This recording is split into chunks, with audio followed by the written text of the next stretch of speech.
Ya mulai saja, Bis. Mulai ya. Nanti Oke. ya sambil Nunggu yang lain ya. ya nanti begitu ada yang masuk langsung Di admit. ya. Oke, baiklah kita mulai Ustaz ya. Ya.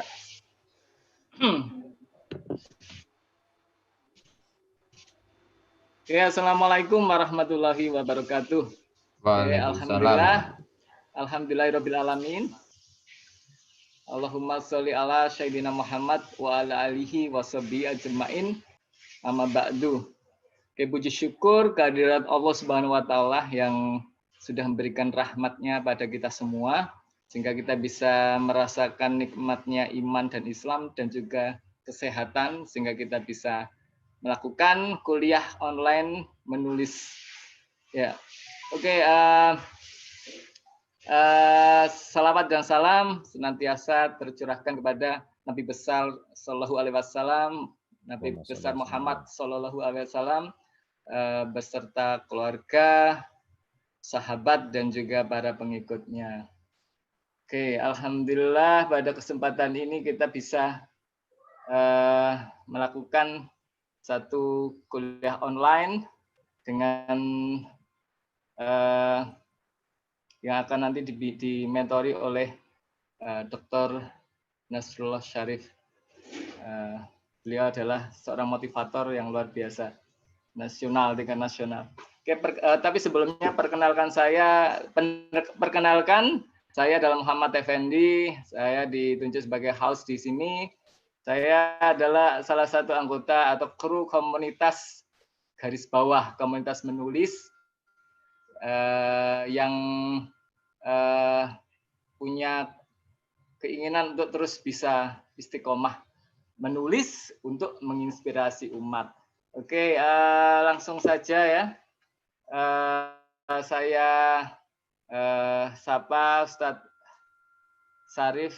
Ustadz Syarif, beliau adalah luar biasa. Ustadz Fakih Syarif. Oke, assalamualaikum Ustadz. Waalaikumsalam warahmatullahi wabarakatuh.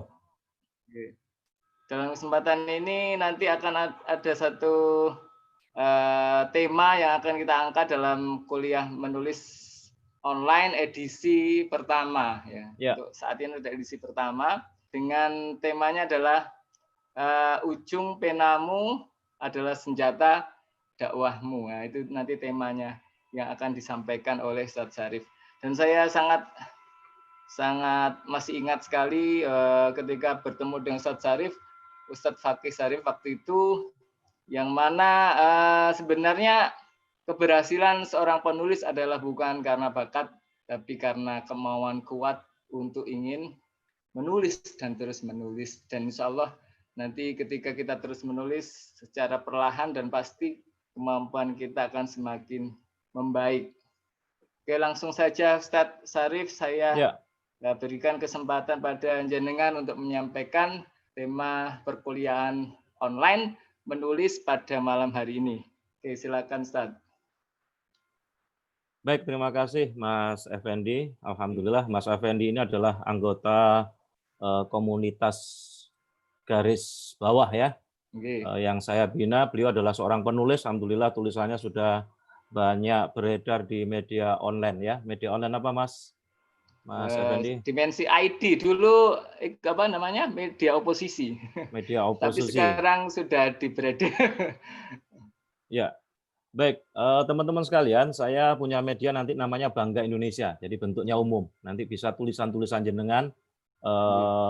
Sengaja memang saya bikin bentuknya umum sehingga bisa masuklah karena dan kita sudah punya kartu pers. Jadi teman-teman sekalian, assalamualaikum warahmatullahi wabarakatuh. Waalaikumsalam warahmatullahi wabarakatuh. Kita bisa ketemu dan kita bisa bermuwajahah. Di pertemuan pertama ini sengaja kita ambil habis maghrib teman-teman sekalian karena kalau habis isya ternyata waktu kita padat juga. Jadi saya menyisihkan waktu hanya bisanya pada habis maghrib. Jadi tadi kemarin saya sampaikan sama Pak Kotada sebagai ketua komunitas garis bawah. Saya ada waktu setiap Rabu habis maghrib. Jadi kita manfaatkan betul habis maghrib ini untuk belajar bersama. Dan insya Allah kalau teman-teman sungguh-sungguh, nanti kita juga akan bisa bimbing untuk menulis buku sampai jadi. Nah, kebetulan saya sudah nulis buku 90 hari untuk menulis buku. Jadi bukunya sudah keluar, kalau mau beli monggo, ini sponsornya. Dan hari ini kita live YouTube juga. Hari ini kita live YouTube di Raudhah TV. Jadi saya juga punya channel Raudhah TV kerjasama dengan Masjid Raudhatul Falah dan komunitas beberapa penulis di Surabaya. Mudah-mudahan ini nanti sinergi kita semakin banyak. Teman-teman sekalian, tema sore hari ini saya mengambil tema ujung penamu adalah senjata dakwahmu. Jadi ujung pena kita kalau sekarang berarti di ujung-ujung jari kita inilah kita bisa berdakwah, kita bisa berjuang. Setiap tetes tinta seorang penulis adalah darah bagi perubahan peradaban. Karenanya perhatikanlah bagaimana ujung penamu bergerak. Kalau sekarang berarti bagaimana perhatikanlah ujung-ujung jarimu untuk bergerak, untuk menginspirasi umat. Teman-teman sekalian, ubahlah dunia dengan tulisanmu. Jangan sampai harga kuburan Anda nanti itu berharga sangat mahal. Kenapa? Karena di dalamnya terkubur ide-ide besar yang tidak pernah Anda tulis. Jadi saya ulangi dengan kata-kata, ubahlah dunia dengan tulisanmu. Jangan sampai harga kuburan Anda nanti itu berharga sangat mahal karena di dalamnya terkubur ide-ide besar Anda yang tidak pernah Anda tuliskan. Maka kalau kita ingin tahu dunia, maka bacalah. Bila dunia ingin tahu Anda, maka menulislah. Ikatlah ilmu dengan tulisan agar ia tidak menguap di telan zaman. Itu kata Sayyidina Ali bin Abi Thalib. Teman-teman sekalian, saya sering kali ditanya, bagaimana kita mengawali menulis itu Pak Fakih? Kita bisa mengambil pelajaran dari semua kejadian itu penting. Jadi semua kejadian, jadi kita harus mengambil hikmah dari semua kejadian, karena itu penting. Mengambil hikmah dari setiap peristiwa. Sesungguhnya kesuksesan dan keberhasilan tidak akan pernah kita capai tanpa izin dari Allah. Nah, tugas kita sebenarnya hanya melakukan sesuatu dengan strategi, dengan cara yang terbaik, dan kita tidak boleh besar kepala saat pencapaian kita luar biasa, dan kita juga tidak boleh takabur saat yang kita lakukan berbuah banyak pujian. Teman-teman sekalian, boleh jadi kejadian yang menimpa kita itu juga ujian kita untuk naik kelas. Seperti pada saat ketika kita mengalami wabah pandemi ini. Saya 3 bulan sudah tidak bisa kerja. Saya stay at home. Tapi saya tidak boleh berhenti. Saya bergerak, kemudian saya siaran ke sana kemari. Udah, akhirnya Allah kasih rezeki. Dalam waktu 10 hari, buku yang tadi saya sampaikan tadi, itu telah jadi 90 hari menulis buku. Dan ada banyak murid yang saya bisa bimbing. Hari ini ada sekitar 16 judul buku sudah selesai. Nah, saya akan mengawali lagi di bulan Syawal ini untuk kemudian mengajak teman-teman untuk terus berkarya. Jadi bisa jadi kejadian yang menimpa kita ini adalah ujian kita untuk naik kelas. Jadi semakin tinggi kelasnya, tentu semakin sulit ujiannya. Maka kita harus renungkan bahwa ada Allah di dalam setiap keberhasilan kita. Ada Allah di dalam setiap langkah kita. Ada Allah di dalam setiap nafas kita. Dan ada Allah di dalam setiap keputusan yang kita ambil. Maka jangan lupakan Allah agar kita tidak mudah besar kepala. Sebab kalau kita bersama Allah, kita dekat dengan Allah, maka Allah pasti akan kasih makhraja, jalan keluar. Jadi mengambil hikmah dari satu peristiwa itu memang penting. Jadi salah satu ide adalah bagaimana kita bisa mengambil hikmah dari setiap peristiwa, setiap kejadian. Saya kasih contoh. Buya Hamka, ya, Nelson Mandela. Mereka adalah contoh orang yang bisa mengambil hikmah dan pelajaran saat mereka di penjara. Jadi saat mereka di penjara, ternyata mereka bisa menghasilkan karya. Tafsir Al-Azhar itu ditulis oleh Profesor Hamka ketika dia di penjara. Jadi setiap kejadian, setiap peristiwa mesti ada hikmah. Maka pandai-pandailah kita mengambil hikmah dari satu peristiwa. Jadi masukkanlah hikmah itu di dalam tulisan kita. Masukkanlah hikmah itu di dalam materi presentasi atau dalam materi ceramah-ceramah kita. Nah, saya sering kali ditanya teman-teman sekalian, banyak di antara kita ini mengeluh kesulitan mencari ide, ya. Terus kemudian bagaimana menuliskannya. Padahal sebenarnya tadi ide itu, gagasan itu seliuran. Tadi saya mengawali dengan apa? Kejadian. Setiap kejadian pasti ada hikmah, ada pelajaran. Itu ide. Bagaimana? Ya tulis saja, jangan takut salah. Tulis saja. Jangan diedit dulu. Karena kalau sering kali mengedit malah tidak jadi-jadi. Baru setelah selesai. Mas Effendi mesti paham ya. Jadi beberapa murid saya sudah, alhamdulillah sudah on semuanya ini. Dan saya bangga kalau saya sewaktu-waktu meninggal dunia, saya yakin didoakan oleh banyak murid-murid saya. Karena sudah banyak penulis buku, penulis koran, penulis majalah. Dan saya berharap nanti akan muncul pejuang-pejuang, ya, pejuang-pejuang dakwah melalui apa? Pena. Ujung penamu adalah senjata dakwahmu. Jadi teman-teman sekalian, jadi sebenarnya gagasan itu sering seliweran di sekitar kita. Jadi bukan hanya satu, tapi bisa jadi jutaan. Hanya saja kita harus menyediakan waktu. Untuk apa? Menangkapnya. Dengan apa? Ya, dengan menulis. Kata Sayyidina Ali itu, menangkapnya dengan menulis. Ya. Begitu ditangkap dengan tulis, sampai di rumah dilanjutkan, tulis saja sudah. Metodenya adalah menulis saja. Nah, kita bisa menggali ide itu dengan metode 5M. Saya seringkali menggunakan metode 5M ini. Beberapa yang sudah pernah dengar mengulang lagi. Ya. Apa 5M itu? M yang pertama adalah membaca. Makin banyak bacaan, maka akan semakin bagus tulisan kita. Maka mau tidak mau, kalau kita ingin jadi pembicara yang hebat, kalau kita ingin jadi penulis yang hebat, maka kita harus rajin membaca.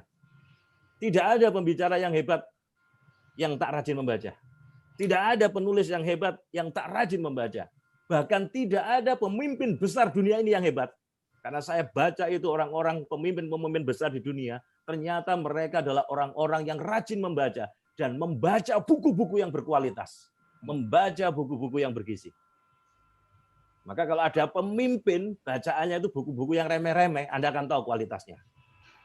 Ya. Tidak ada pembicara yang hebat yang tidak rajin membaca, tidak ada penulis yang hebat yang tak rajin membaca, bahkan tidak ada pemimpin-pemimpin yang hebat di dunia ini. Semuanya adalah orang-orang yang rajin membaca, dan bacaan dia buku-buku yang bergizi, buku-buku yang hebat yang menjadikan kemudian dia bisa mampu memimpin dunia. Maka dengan rajin membaca itu membuat kita satu, kaya ide. Dua, pilihan kosakata kita jadi banyak. Tiga, menambah kosakata baru. Menambah istilah baru. Bahkan bisa jadi menambah khayalan baru. Bahkan akan bertambah pula wawasan baru. Maka M yang pertama adalah membaca. Jadi bagaimana kita menggali ide? Ide kita bisa dapatkan dengan membaca tadi. Tadi di awal saya buka dengan apa? Setiap peristiwa, setiap kejadian, cari hikmahnya. Tulis. Tulis saja dulu. Setelah selesai 1 halaman, 2 halaman, kalau nanti itu menulis di sosial media itu hanya 1 halaman, 2 halaman. Tapi kalau nanti menulis buku memang butuh tahapan. Dan saya sudah punya polanya tadi itu, 90 hari menulis buku. Dan buku itu sudah jadi. Tinggal kalau Anda ingin monggo memilikinya. Yang kedua, M yang kedua adalah mendengar. Apa yang kita dengar dari hasil diskusi kita dengan para tokoh? Apa yang kita dengar dengan hasil FGD yang kita ikuti dalam satu bidang yang akan bisa menjadi tulisan bagi kita. Maka rajin-rajinlah bersilaturahmi. Kepada siapa? Kepada para guru-guru kita, kepada para tokoh-tokoh yang berguru pada sumber ilmu. Nah, ketika kita bertanya, bersilaturahim, hasil diskusi, hasil tanya jawab kita, hasil silaturahim, itu akan bisa jadi tulisan. Malam hari ini, Anda bertemu dengan saya, pasti ada inspirasi. Nah, nanti tulis apa saja inspirasi itu. Dan saya minta Anda kirim nanti di grup. Nanti akan saya muat dalam media online nasional. Kebetulan saya sekarang sudah merintis itu namanya banggaindonesia.com. Ada kartu persnya macam-macam, sehingga biar legal. Silakan.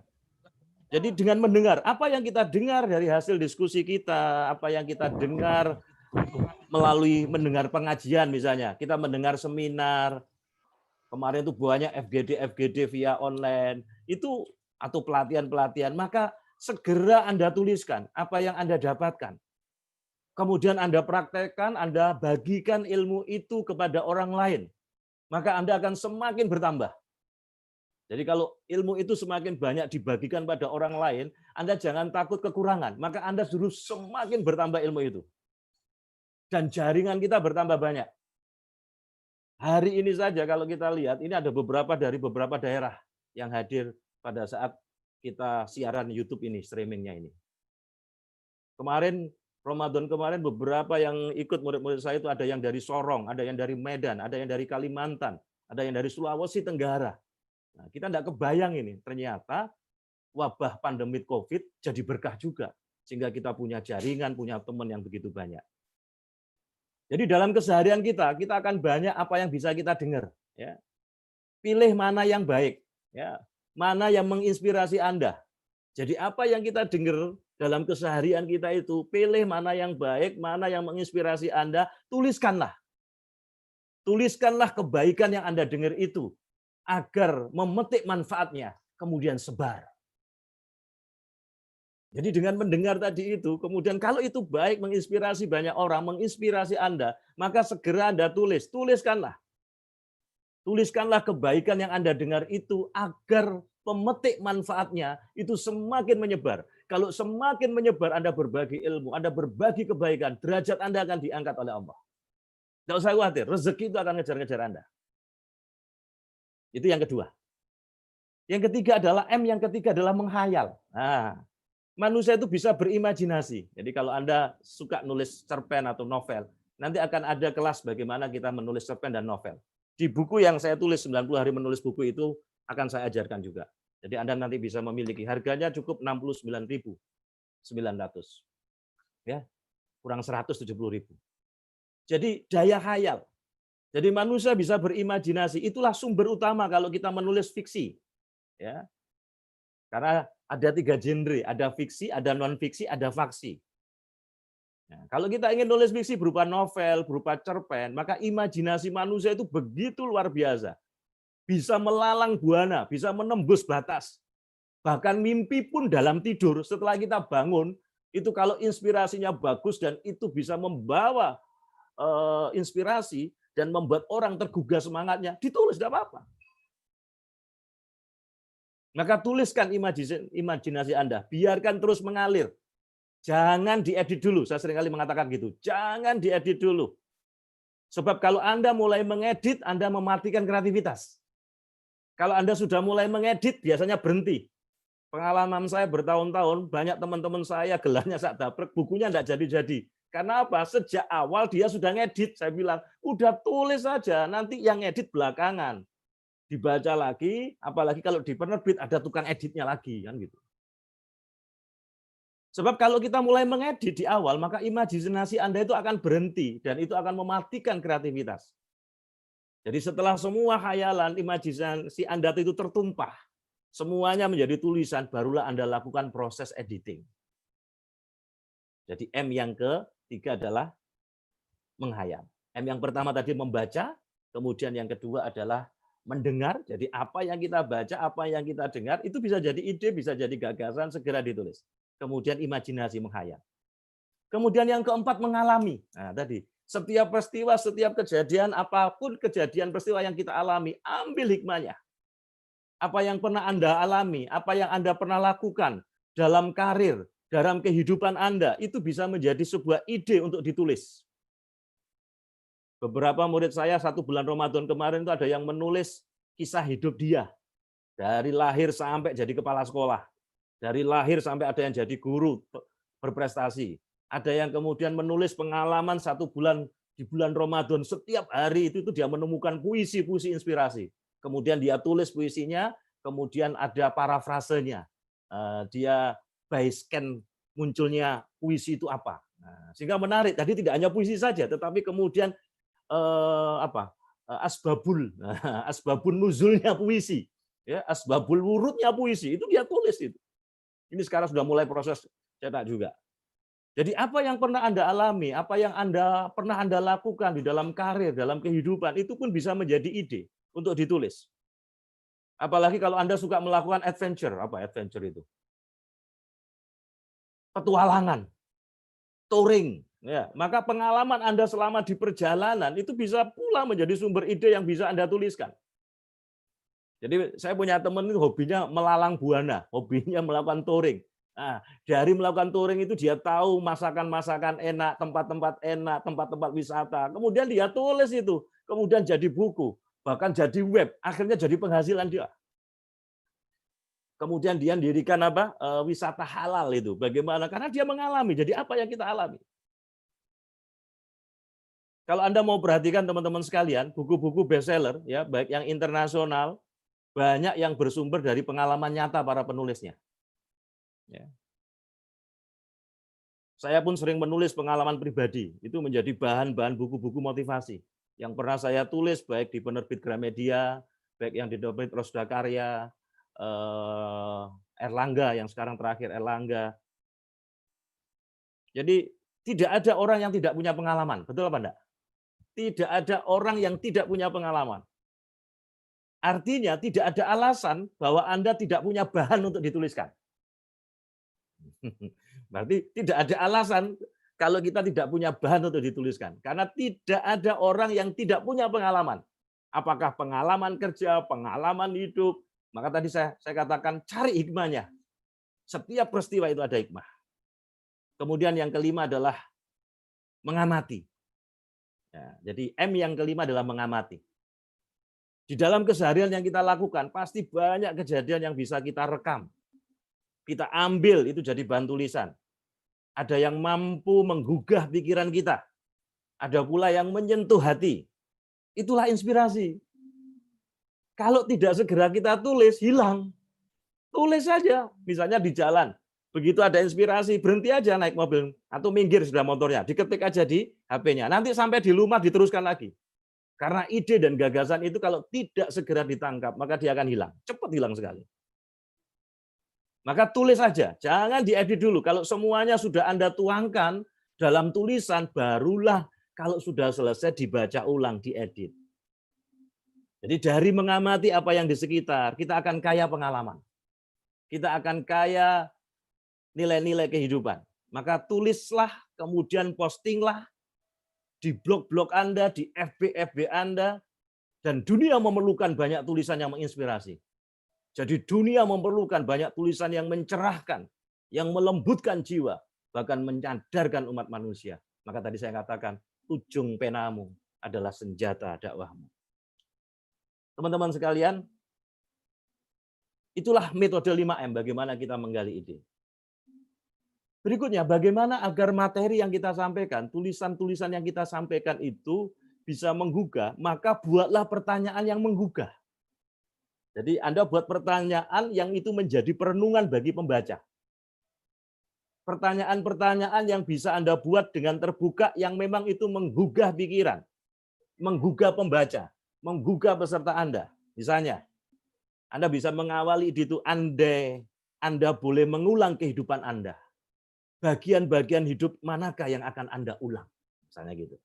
Hal-hal apa sajakah yang perlu Anda lakukan agar kehidupan Anda itu bisa jauh lebih baik dibanding hari ini?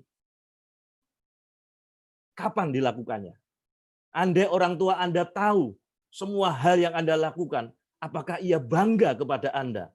Ataukah orang tua Anda kecewa kepada Anda? Dan mengapa? Jadi Anda bisa membuat pertanyaan-pertanyaan yang menggugah, yang menginspirasi, kemudian itu bisa memicu sebuah ide. Berikutnya, Anda juga bisa menggunakan membuat struktur materi tulisan atau presentasi Anda itu dengan metode, kalau dalam bahasa Inggris, past, now, how. Jadi ini sangat tepat apabila digunakan untuk memberikan perbandingan. Jadi masa lalu saya ini sekarang ini, kemudian masa lalu saya dulu tuh gagap, saya tidak bisa nulis, saya kemudian minder. Nah, itu masa lalu. Pas. Kemudian nolnya, kok saya sekarang jadi penulis, jadi pembicara. Nah, no. Terus kemudian how, bagaimana kok saya bisa mewujudkan itu?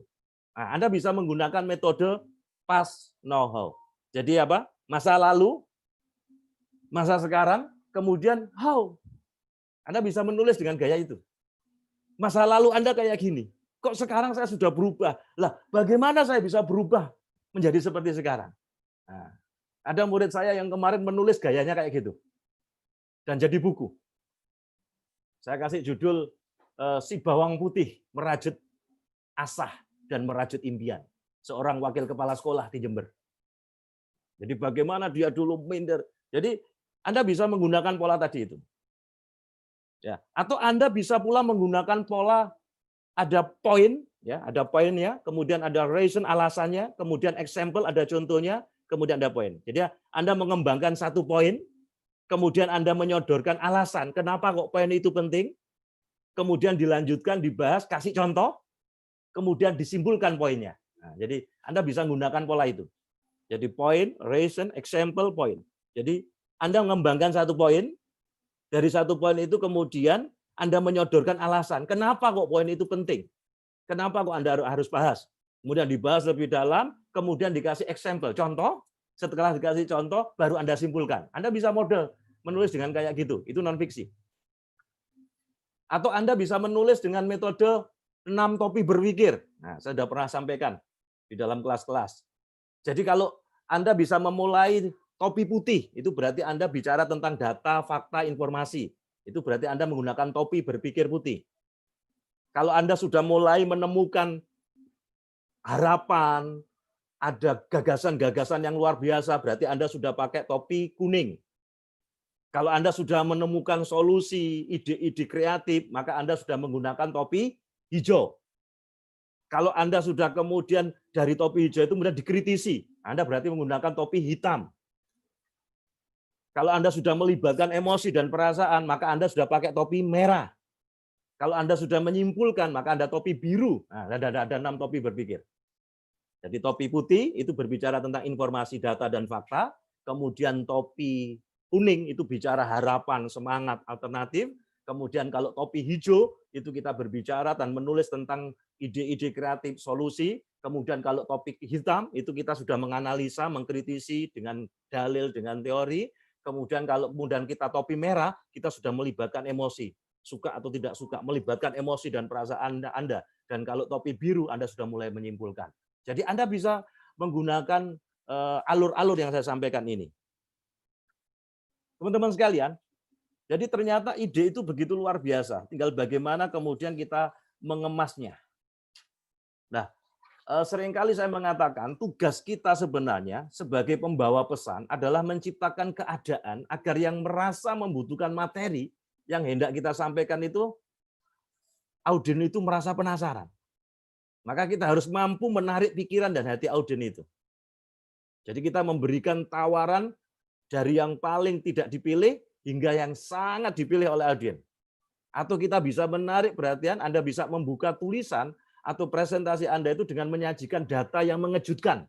Nah, kalau sudah mulai menggunakan data, fakta, berarti topi apa tadi? Topi putih.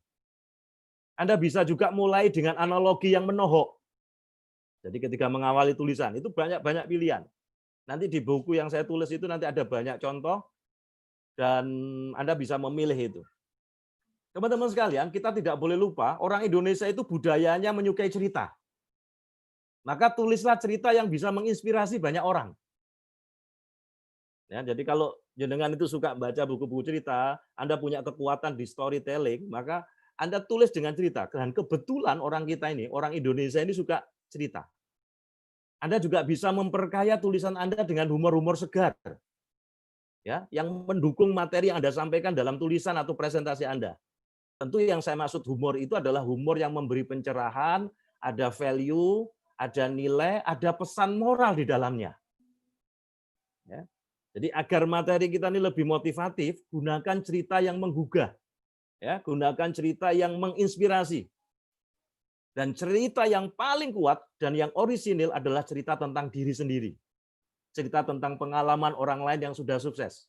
Termasuk pengalaman orang yang sudah gagal. Dan bagaimana kita bisa mengambil pengalaman-pengalaman itu. Dan carilah kata-kata bermakna. Kata-kata mutiara. Kata-kata bijak. Anda bisa kutip ayat Quran. Anda bisa kutip kata-kata bijak bestari. Kemudian perluas penjelasannya. Agar materi, agar tulisan Anda semakin kaya. Sehingga semakin bermakna, kata-kata yang bermakna itu semakin tersebar. Ya, semakin tersebar, semakin banyak dibaca orang, Anda kasih penjelasan, Anda uraikan. Ya. Baik, inilah teman-teman yang bisa saya sampaikan sebagai sharing. Sebentar lagi ini waktunya adzan. Jadi sambil nunggu mendengarkan adzan sebentar, silakan kalau ada yang ditanyakan. Monggo. Jadi sebagai penutup, itu adalah awal yang saya sampaikan tadi. Setiap tetes tinta seorang penulis adalah darah bagi perubahan peradaban. Karenanya, perhatikan bagaimana ujung penamu bergerak. Hari ini, kelas kita, kajian kita, ujung penamu, senjata dakwamu, saya rekam dan ini ditayangkan live di YouTube. Dan nanti materi yang saya sampaikan, saya akan kirimkan juga di grup WA. Jadi sehingga jenengan bisa ambil, dan nanti kalau YouTube-nya sudah di-convert, sudah direkam, Anda bisa lihat link-nya. Baik, saya kembalikan ke Mas Effendi. Oke. Oke, terima kasih Ustadz sudah memberikan begitu kata-kata inspiratif agar kita tetap terus menulis untuk menginspirasi umat. Dari apa yang disampaikan Ustadz Fakih tadi, kita semakin menyadari bahwa kita tidak boleh mengatakan bahwa tidak ada ide untuk ditulis. Yeah. Ternyata di sekitar kita begitu banyak ide ya Ustadz ya. Betul. Dan tadi ada 5M tadi yang bisa kita lakukan agar ide yang berseliweran yang ada di sekitar kita bisa menjadi sesuatu yang menarik untuk ditulis dan bisa merubah atau membangun kesadaran umat untuk mau berubah dengan Islam ya. Oke.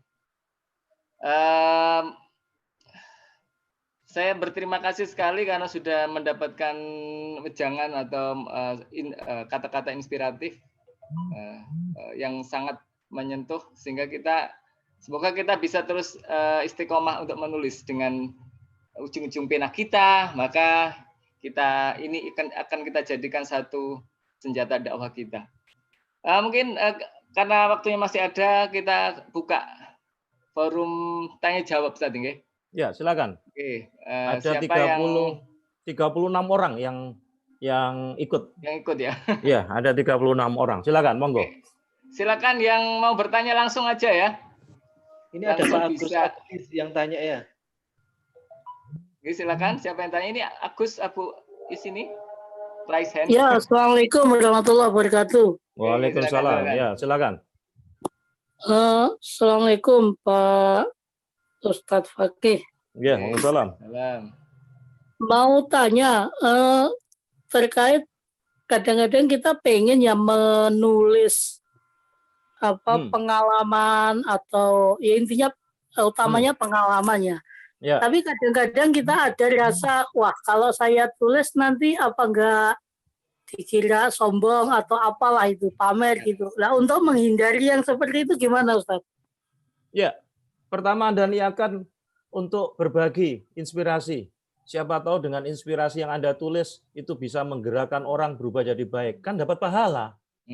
Jadi dorongannya adalah motivasinya adalah untuk berbagi, untuk berdakwah.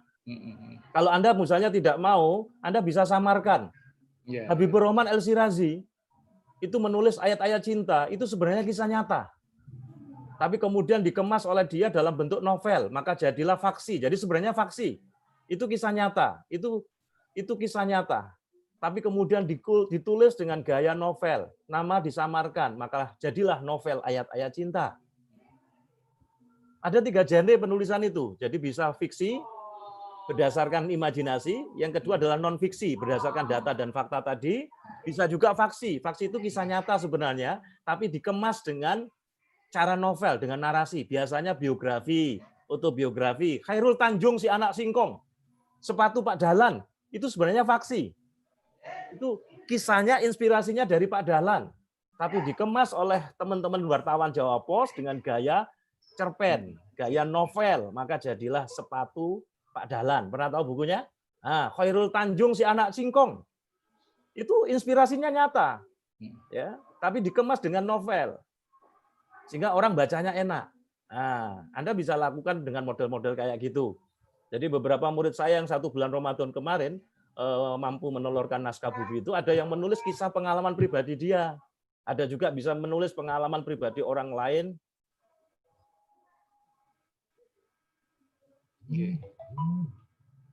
Ya, ada adzan di tempat saya. Berhenti dulu, Ustaz. Ya.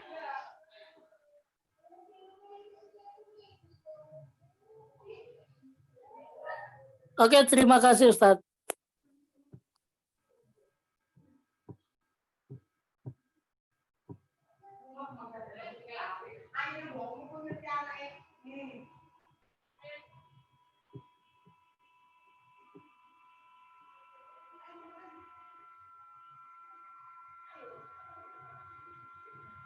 Ya, sudah.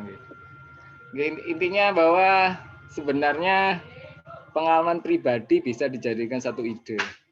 Dan kalau misalnya kita mungkin malu takut nanti kisah kita itu diketahui orang lain, mungkin kita bisa menyamarkan tadi ya, karakternya tidak harus nama kita mungkin.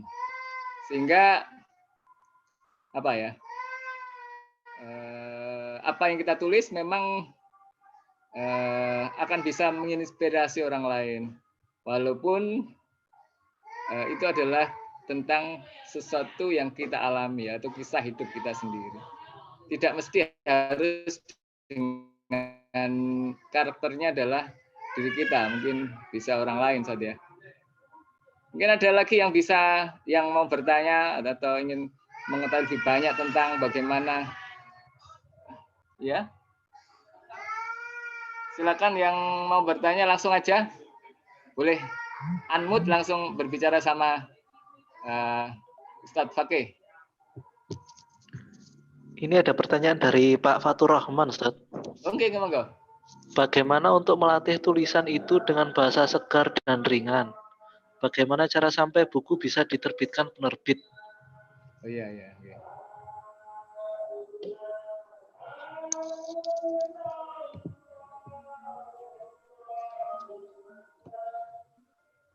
Baik, di tempat saya masih adzan ya. Kita tunggu sebentar. Oke, istirahat dulu.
Baik, teman-teman sekalian, saya lanjutkan. Bagaimana untuk melatih tulisan itu dengan bahasa yang segar dan ringan? Nah, dan bagaimana cara sampai buku itu bisa diterbitkan oleh penerbit? Nah, bagaimana Anda melatih tadi? Ya sering menulis saja. Setiap ada kejadian ditulis saja. Tanya Mas Effendi itu, kalau seminggu enggak nulis itu, wah, kalau sudah mengalir kan gitu. Jadi sering menulis, sering banyak membaca, dengan banyak membaca tadi, pilihan kata kita jadi banyak. Betul Pak enggak? Iya, betul. Dengan banyak membaca, dengan 5M tadi yang Anda lakukan. Anda tulis, nanti lama-kelamaan bahasa Anda akan jadi segar, jadi ringan. Dan kalau Anda mau menulis dan sampai bisa jadi buku, Anda akan kita bimbing. Tentu ada kelas khusus. Ya, kita bimbing sampai jadi. Itu ada beberapa murid saya yang tadi saya lihat sudah ikut. Itu sudah naskahnya sudah selesai. Misalnya Bu Nurul Hidayati dari Malang, seorang guru dari Malang. Jadi akhirnya kita bimbing sampai bisa ke penerbit. Tentu beri ISBN, tapi nanti akan dicetak sesuai dengan keperluan Anda. Baik, jadi gitu. Bisa karena biasa, ya, bisa karena biasa. Hasil riset saya, kalau saya baca buku-buku apapun yang orang-orang sukses di bidang apapun, ternyata mereka punya benang merah. Rata-rata mereka bukan orang yang terbaik di talenta itu, tetapi mereka adalah orang yang yakin dan kemudian dia mau berlatih, mau belajar dan kerja keras lebih dibandingkan dengan yang lainnya, dan akhirnya dia bisa mencapai. Paham ya? Jadi itu kira-kira. Jadi yang ngomong ini bukan seorang penulis yang terbaik. Yang ngomong ini adalah orang yang gagap. Ya, Pak Fakih ini orang yang gagap. Tapi saya kemudian tidak boleh menyerah ketika ibu saya ngajari saya ngomong, ngajari bicara. Pada saat ketika saya masih anak-anak, ibu saya itu ngundang pengajian yang ceramah itu bunyai kecil. Ya, masih usia 6 tahun. Dan saat itu kemudian saya mengatakan, ya Allah, dia kok bisa ngomong, maka saya pasti bisa. Akhirnya kemudian ibu saya ngajari saya berlatih, belajar. Tapi kalau kemudian saya menyerah, ya sudah kok niku gak iso ngomong, gagap dadi opo, maka habis sudah. Maka yakinlah akan kemampuan kita, kemudian kita terus berlatih, belajar, dan berjuang dengan sungguh-sungguh, pasti akan terjadi. Bisa karena biasa. Maka tidak ada yang tidak bisa kalau kemudian kita mau berlatih, mau sungguh-sungguh. Jadi sudah saya sebutkan bagaimana ide itu seliweran. Ya. Jadi intinya kita harus sering menulis tadi ya untuk meningkatkan kemampuan kita. Dan memang kalau awalnya memang dipaksa, kemudian terbiasa dan pada satu level satu ketika kita tidak bisa berhenti menulis. Itu yang saya juga alami ya. Jadi kalau misalnya 2 hari saya harus bisa menyelesaikan satu tulisan seperti itu. Ya, ini ada lagi yang bertanya nih Ustaz, kelihatannya Ustaz Adi Wibowo ini ya. Apakah etis jika sumber data kita sebagian besar dari hasil googling? Boleh saja, tapi Anda sebutkan. Disarikan, dipadukan dari, kan ada sumbernya setiap googling itu. Iya. Anda bisa menggunakan ATM metodenya, amati, tiru, modifikasi. Saya dulu diajari cara menulis opini oleh mentor saya. Kalau kamu ingin nulis opini, ya kamu baca itu opini di media massa, opini di koran Jawa Pos, opini di Kompas. Setelah kamu baca, kamu tutup. Kamu tulis ulang dengan bahasamu sendiri. Nah, itu caranya, ATM, amati, tiru, modifikasi. Kalau itu memang ada sumbernya, kalau kemudian disebut menurut profesor siapa, itu nanti akan ada teknis sendiri kalau kemudian menulis tentang ilmiah, tapi saya lebih suka ilmiah yang populer saja. Saya nulis jurnal, saya nulis buku-buku yang kuliah, tapi saya bikin agak ilmiah populer sehingga orang bacanya enak. Karena kalau di kalangan intelektual itu kan ada guyonan, jadi semakin mulmet, semakin sulit dipahami, itu berarti semakin pinter orangnya. Enggak, kalau bagi saya komunikasi harus efektif. Bagaimana ketika kita mengajarkan sesuatu harus mudah dipahami. Jadi bukan kemudian menulis yang bulat-bulat, tidak. Ya, itu Mas Adi Wibowo. Ya, silakan. Ya, Ustaz. Intinya bahwa misalnya saya sering itu ada ceramah ya. Kemudian kita ambil idenya. Itu berarti bukan itu ya, bukan jiplak ya, Ustaz ya. Boleh-boleh saja ya. Ya, Anda amati, tiru, modifikasi, tapi Anda sebutkan. Saya kemarin jelaskan ada pengajian yang disebutkan oleh kiai, saya dapat disebutkan siapa kiainya itu. Nah, misalnya hari ini gitu, saya mengikuti kelas ini, Pak Fakih memberikan sesuatu yang luar biasa. Nah, tapi dengan bahasa kamu, tapi kan ada sumber idenya tadi itu. Ada sumber idenya. Disebutkan, amati, tiru, modifikasi. Kalau kemudian dikutip plek, Anda sebut kutipannya. Misalnya kata Sayyidina Ali, nah gitu. Jadi tetap kayak gitu. Karena yang disebut dengan plagiat itu kan menulis plek gitu kan. Plek gitu ya, iya. Nah, tapi kalau kemudian Anda baca, Anda tulis dengan gaya Anda, terus kemudian Anda terinspirasi. Kalau kemudian itu memang disebutkan oleh tokoh, ya sebutkan menurut Profesor Din Samsudin, menurut Gus Dur, ya, tanda petik itu misalnya. Tapi Anda uraiannya kan sudah bahasa Anda sendiri. Oke. Ini ya, betul. Ada apa itu? Tanya lagi nih, Ustaz. Apa juga boleh dimasukkan ke buku kita, Ustaz? Boleh, sebutkan aja di daftar pustaka, dicantumkan sumber webnya. Sama seperti kalau kita ngambil di tulisan skripsi.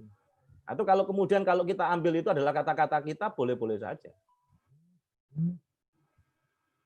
Ya, kira-kira gitu. Tapi kalau misalnya kita terinspirasi, Ustaz, misalnya ada penjelasan dari Ustaz Fakih, Tapi kita tidak menyebutkan orangnya, enggak boleh ya.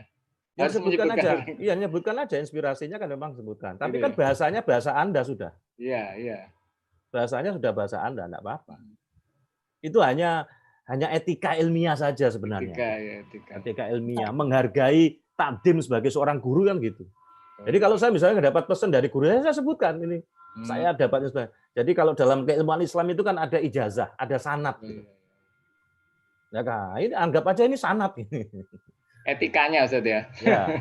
Tapi kalau dalam dunia penulisan ilmiah memang harus kayak gitu disebutkan. Kalau misalnya mengutip kata-katanya disebut dengan tanda petik gitu misalnya. Misalnya Gus Dur pernah menyampaikan kata Gus Dur tanda petik.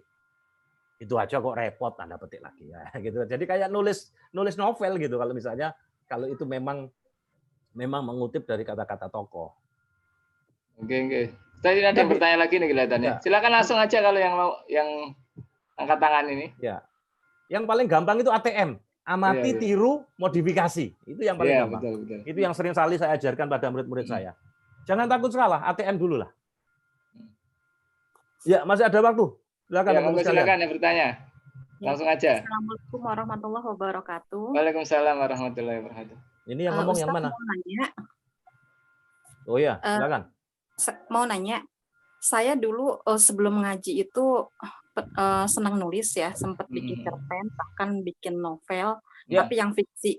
Novelnya itu belum jadi. Nah, tapi begitu ngaji kayaknya udah tanda kutip kayak nggak pas lagi di pemikiran gitu. Memahami yang fiksi-fiksi baca-baca begitu. Dan akhirnya sekarang lebih senang berbicara. Gitu, lebih senang berbicara. Dan sampai sekarang novel itu masih saya simpen gitu, masih belasan lembar lah ditulis. Nah, pertanyaan saya membangkitkan kembali gitu ya giroh untuk menulis, apalagi itu kan fiksi ya. Sementara sekarang saya ke fiksi itu susah gitu, mau membaca-baca fiksi itu kayaknya lebih suka baca-baca yang ada isinya menurut saya. Jadi maksudnya untuk kembali lagi bisa mau menulis terus menyelesaikan novel itu seperti apa tadi? Jadi pilihan fiksi non-fiksi semuanya itu ada isinya, harus ada hikmahnya. Kalau Anda baca tulisannya ayat-ayat cinta Habibur Rahman Al-Shirazi, itu sebenarnya kisah nyata. Kemudian dia masukkan pesan dakwah di situ. Ada cerita, ada pesan dakwah, ada penokohan sekaligus karakter. Nanti kita akan bicara itu nanti kelas bagaimana membuat novel. Ya, bagaimana membuat cerpen. Semuanya harus ada pesan dakwah. Ada pesan moral, ada inspirasi yang bisa orang kalau membaca itu kemudian tersadarkan gitu. Nah, itulah motivasi utama. Agar apa? Kita mau berbagi ilmu, berbagi kebaikan. Kalau ilmu dan kebaikan itu kemudian membuat orang itu berubah menjadi jauh lebih baik. Waduh, luar biasa pahalanya. Nah, kalau itu dorongannya, enggak ada kata lelah itu. Saya ini sakit-sakit kalau duduk lama ini pinggang saya sakit, tetapi saya harus terus berkarya. Harusnya dioperasi, tapi saya harus terus berkarya. Kemudian saya harus minum herbal. Itu kemarin ada ibu-ibu yang ngirim saya itu herbal itu. Kemudian ada teman ngirim propolis macam-macam. Ya sudah. Nah, kalau kemudian kita mau punya misi yang luar biasa tadi itu, itulah yang membuat ruh ya semangat tadi itu. Itu yang kalau dalam bahasa buku saya dulu Al-Quwatu Ar-Ruhiyah. Saya pernah nulis Al-Quwah Ar-Ruhiyah, kekuatan spirit tanpa batas. Itu diterbitkan oleh Gramedia. Dan saat itu Gramedia belum ada buku-buku Muslim. Dan saat itu saya yang pertama gedor buku-buku Muslim.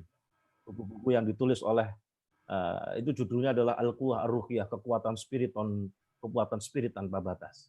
Jadi kita harus menggalikan kepada visi hidup kita. Kita harus menggalikan kepada tujuan hidup kita.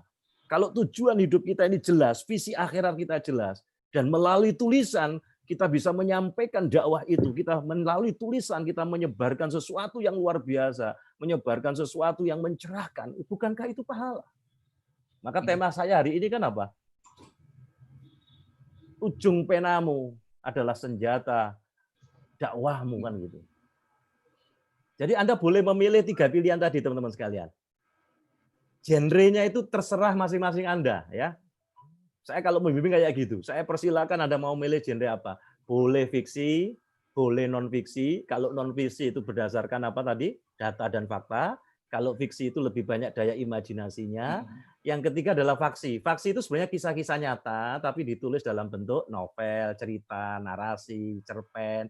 Karena ya, Anda bisa nulis kisah-kisah pribadi Anda, pengalaman hidup Anda tadi itu kan ada naik turunnya dan macam-macam. Itu kalau dituliskan bisa jadi novel loh. Yeah. Anda pernah jatuh bangun sampai kemudian jadi seperti sekarang ini. Ini sesuatu yang luar biasa. Anda boleh samarkan dengan nama-nama lainnya, boleh. Cara nyari namanya gimana Pak Fakih? Pakai buku telepon yang kuning, itu kan banyak nama itu.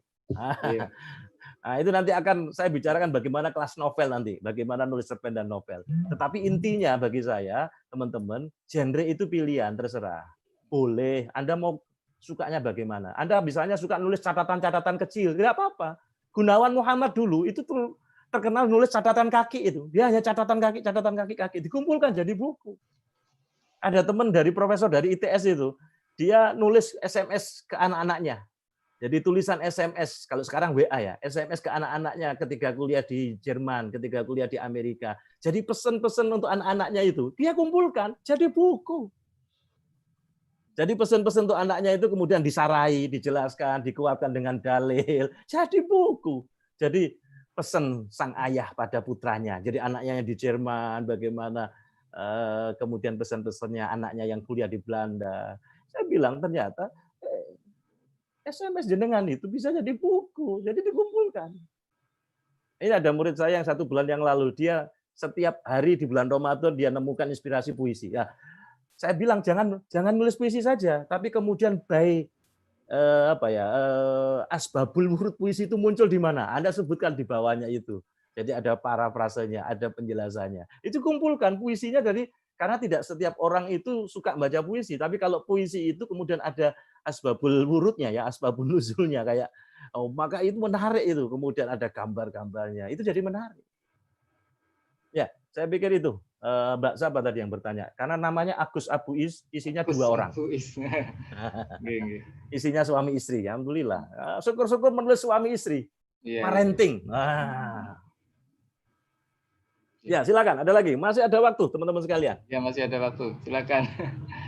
Kan mungkin pemahaman kita selama ini kan kalau kisah fiksi itu ya ceritanya itu kurang Islami itu. Tapi tergantung dari penulisnya juga. Kalau penulisnya bisa membawa pada Habibur Rahman El-Shirazi, bagaimana dia membawa itu? Iya. Apakah kisahnya nyata? Nyata, dia pernah kuliah di Mesir kok. Dia tahu objek-objek jalan-jalan tikus di Mesir sana. Nah, tapi kemudian inspirasinya berasal dari dia, kisah nyata. Tapi kemudian disamarkan dengan nama penokohan. Karena kalau dalam novel kan ada penokohan, ada karakter, ada alur, ada setting, kemudian ada plot, kemudian ada konflik, bagaimana klimaksnya, anti klimaksnya. Nah, itu nanti kita akan bicara itu. Dan tergantung yang nulis. Jadi Anda nulis, tentu kalau kemudian kita nulis, tentu menulis sesuatu yang ada pesan dakwah, ada pesan moral, ada inspirasi. Coba kalau Anda baca bukunya Habibur Rahman El-Shirazi itu, kan luar biasa itu. Ada pesan-pesan dakwah. Salim Afilah menulis non-fiksi. Ya, tapi tulisan Salim Afilah itu kadang-kadang banyak cerita. Ada story tadi. Maka tadi saya katakan cerita itu, orang Indonesia suka cerita. Nah, kalau kemudian kita kemas dengan baik, itu jadi luar biasa, teman-teman sekalian. Tadi saya katakan, tidak ada seorang pun yang tidak punya pengalaman. Betul apa enggak? Itu artinya berarti tidak ada seorang pun yang tidak punya bahan untuk tulisan. Betul apa enggak? Nah, tinggal kalau kemudian kita banyak membaca, 5M tadi itu. Membaca, mendengar, menghayal tadi, menghayal, kemudian apa? Mengalami, kemudian mengamati. Oh, luar biasa dampak. Kemudian saya kasih tips-tipsnya saja. Nanti hasil dari pembicaraan kita ini akan saya tulis, akan saya kirim ke grup WA. Jadi jenengan juga bisa baca. Di samping saya berharap jenengan masing-masing semua punya catatan sendiri. Nah, tantangan bagi saya hari ini untuk bisa menulis, bisa mengikuti kelas berikutnya, Anda harus mengirim tulisan. Inspirasi apa yang Anda dapatkan dalam setiap minggu, dalam pekan ini. Anda tulis minimal 2 halaman. Itulah boleh ikut kelas berikutnya. Oke, good. Ayo dibikin kayak gitu aja. Bagus. Nanti saya akan masukkan media nasional online banggaindonesia.com. Tapi saya kasih ini hashtagnya 90 hari menulis buku atau tantangan menulis. Nah, silakan, ada lagi. Masih ada waktu Masih 10 menitan ya? ada waktu 10 menit. 10 menit, Ustaz. Ya. Ternyata Monggo, silakan. imajinasi pun bisa menjadi bahan dakwah, Ustaz ya. Tidak Oh, iya. selalu harus fakta betul.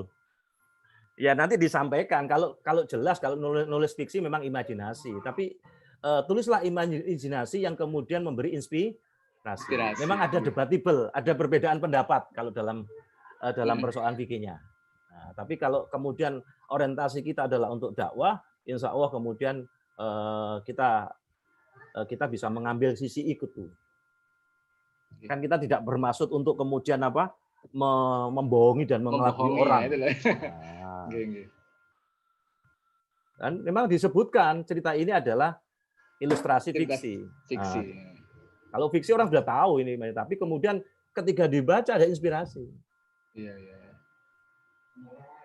Kalau Anda lihat tulisan biografi, autobiografi, itu rata-rata penulisannya gaya-gaya cerita. Kisah-kisah sahabat. Nah, Anda bisa menulis inspirasi sahabat itu. Nah, bagaimana kemudian menulis Abdurrahman bin Auf abad 21. Nah, Anda bisa melihat bagaimana masa dulu Abdurrahman dan bagaimana dikaitkan dengan sekarang. Kan tadi ada pola tadi. Ada past, now, dan how, gitu kan? Masa lalu saya kayak gini, sekarang kok saya sudah jadi gini. Nah, bagaimana caranya itu? Bisa menggunakan itu, atau bisa menggunakan topi berpikir tadi itu. Atau bisa menggunakan ilmu lama, ilmu jurnalistik 5W1H, boleh.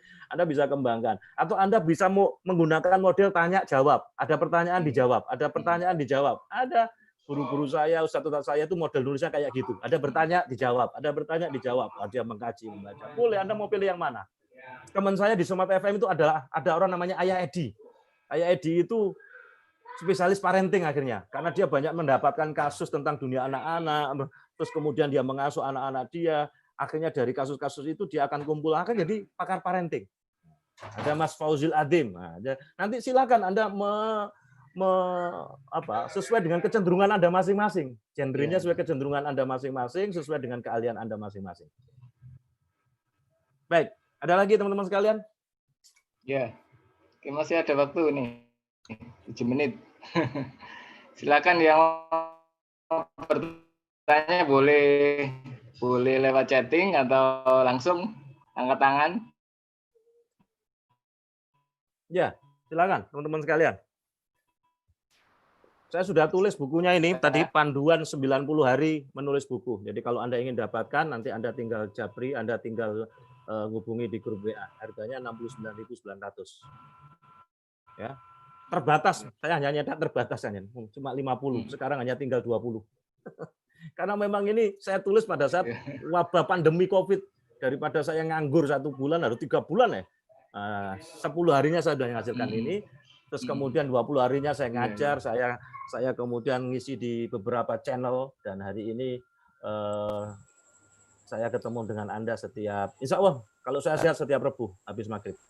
Dan ini akan ditayangkan di Raudhoh channel ya, Raudhoh TV. Nah, ini sekarang sudah live on YouTube dan sudah direkam. Jadi nanti kalau misalnya ada yang ketinggalan, Anda nanti tinggal kasih linknya, terus kemudian Anda bisa lihat di YouTube. Tapi jangan lupa subscribe ya. Sekarang kan usumnya subscribe. Ya, subscribe. Nanti rekamannya juga saya minta pada Mas Prab tadi untuk saya masukkan di channel YouTube saya, Fakih Sarif, sehingga kemudian bisa dinikmati oleh banyak orang dan bermanfaat bagi banyak orang. Teman-teman sekalian silakan, masih ada waktu 4 menit, 5 menit atau 4 menit. Kalau tidak saya tutup dengan kalimat closing statement saya. Jadi sesuatu yang ada di sekitar kita itu bisa menjadi sumber pencerahan. Saya ulangi. Sesuatu yang ada di sekitar kita adalah bisa menjadi sumber pencerahan. Jadi bisa kejadian, bisa aktivitas, bisa permainan, dan lain sebagainya. Maka pasti ada hikmah di balik setiap peristiwa. Di selain kita bisa memanfaatkan segala sesuatu yang sudah populer, yang positif, menjadi sesuatu yang lebih mencerahkan dan mudah dikenang. Maka carilah hikmah di dalam setiap peristiwa. Anda juga bisa gunakan singkatan, ya, akronim, untuk lebih memperkaya materi Anda. Jadi misalnya Anda ingin menilai apa modal untuk sukses itu. Saya seringkali peliharalah duit. Ya, modalnya duit dan peliharalah tuyul. Nah, ternyata saya pakai singkatan itu. Duit itu apa? Doa, usaha, iman, taat, dan tawakal. Peliharalah tuyul apa? Tabah, ulet, yakin. Insya Allah usaha Anda akan lancar. Nah, kita bisa mengembangkan tulisan itu. Jadi kita bisa gunakan akronim. Kita juga bisa kata-kata kunci yang penting. Ya, kata-kata kunci tadi yang penting. Kita bisa uraikan. Jadi kita cari kata mutiara, kata bijak atau hadis atau ayat, satu hadis satu ayat, kemudian terjemahnya apa, kita buka tafsirnya, kemudian kita kaitkan dengan konteks kekinian, jadi deh tulisan sudah. Jadi sebagai penutup teman-teman sekalian, jangan pernah berhenti untuk berkarya, jangan pernah berhenti untuk menulis. Sebab kalau kita tidak berkarya, kalau kita tidak menulis, maka siap-siap kita akan jadi orang prasejarah. Karena orang yang tidak menulis sejarah peradaban sampai pada kita itu karena menulis. Maka jangan pernah berhenti untuk berkarya, jangan pernah berhenti untuk menulis sesuatu yang bermanfaat bagi banyak orang. Maka dengan cara itu, insya Allah hidup kita akan abadi. Maksudnya apa? Kita meninggal dunia, tetapi karya kita masih dibaca oleh banyak orang. Ingat, setiap tetes tinta seorang penulis adalah darah bagi perubahan peradaban. Karenanya, perhatikanlah bagaimana ujung penamu bergerak. Sukses untuk kita semua. Mudah-mudahan kita bisa istiqomah. Dan saya berharap pertemuan-pertemuan kita selanjutnya akan muncul karya-karya yang luar biasa. Tantangan kita pekan ini adalah jenengan semua bisa mengirim satu tulisan artikel. Ya, nanti di grup saya kasih alamat emailnya. Kemudian saya akan muat di media online, media nasional online banggaindonesia.com. Baik, kurang dan lebihnya saya mohon maaf. Wassalamualaikum warahmatullahi wabarakatuh. Saya kembali ke Mas Effendi. Waalaikumsalam warahmatullahi wabarakatuh. Oke, terima kasih Ustaz. Alhamdulillah kelas menulis online edisi pertama ini berjalan dengan baik dan menarik. Dan semoga ini menjadi satu ilmu yang bermanfaat dan bisa memotivasi kita semua agar giroh menulis kita terus menyala. Dan kita terus belajar untuk menulis dan berkarya untuk menginspirasi umat. Dan tadi tugas pertama kita itu harus mulai menulis ya. Nanti bisa dikirim ke grup WA nanti Ustaz ya, dibuat ya. Ya, insya Allah. Oke. Menulis buku, alhamdulillah grupnya. Kita sudah selesaikan sampai di penghujung acara ini. Semoga ini menjadi satu amalan yang amalan baik yang akan mengantarkan kita ke surganya, yaitu amin. Sebaik-baik tempat kembali. Dan kita tutup pada kesempatan pada kajian kita kuliah menulis online kita hari ini, kita tutup dengan doa kafaratul majelis, penutup majelis. Subhanallahumma wa bihamdika asyhadu an la ilaha illa anta astaghfiruka wa atubu ilaik. Assalamualaikum warahmatullahi wabarakatuh. Waalaikumsalam warahmatullahi wabarakatuh. Teman-teman bisa abadikan tadi foto, nanti di-share ke FB-nya masing-masing tentang kelas ini ya. Sukses untuk kita semua. Assalamualaikum warahmatullahi wabarakatuh. Waalaikumsalam warahmatullahi wabarakatuh. Dimatikan live-nya, Mas. Otomatis rekaman ya. Ya.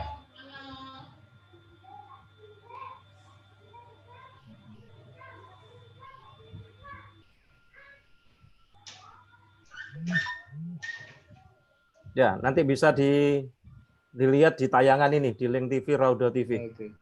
Ya. Subscribe. Ini saya mengawalinya untuk membuat channel dengan teman-teman Masjid Rodotul Falah, Surabaya.